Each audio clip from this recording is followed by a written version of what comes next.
5, 4, 3, 2, 1. Hello semua. Assalamualaikum warahmatullahi wabarakatuh.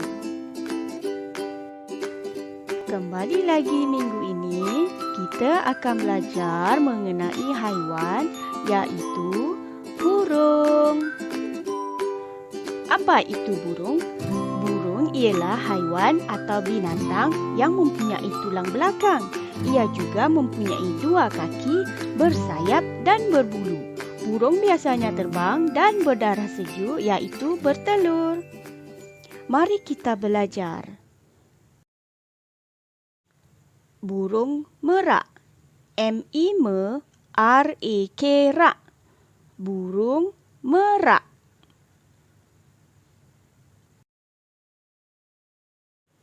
Burung nuri. N-U-R-I-R-I. Burung nuri. Burung unta. U-N-U-N-T-A. Burung unta. Burung kasawari. K-E-K-S-A-W-A-R-I-R.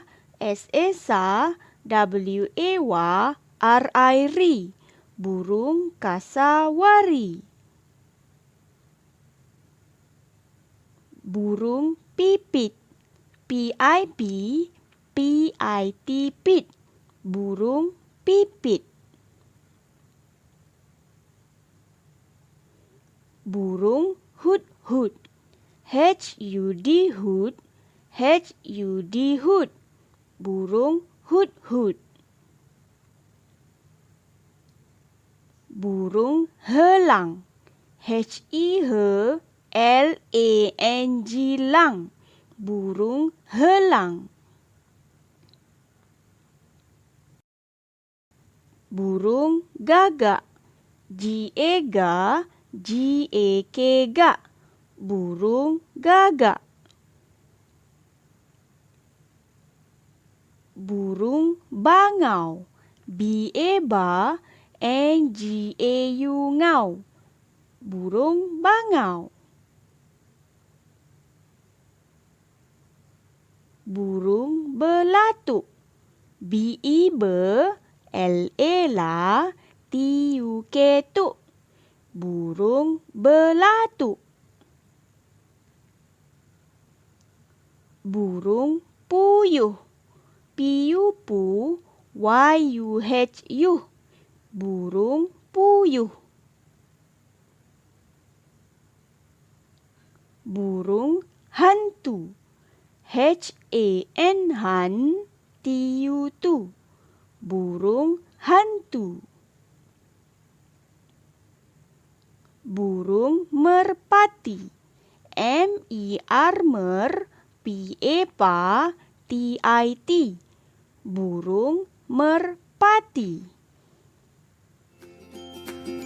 Tahukah anak-anak bahawa terdapat banyak lagi spesies burung yang ada di dalam dunia ini? Ini hanya sebahagian saja yang kita pelajari. Jadi, kita harus belajar dan ketahuinya. Semoga ilmu yang cikgu berikan ini memberi banyak manfaat kepada anak-anak.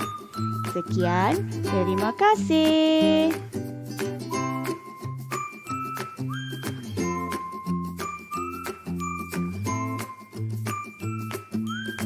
Adakah anda faham mengenai haiwan iaitu burung? Jika ya, jom kita buat tugasan ini.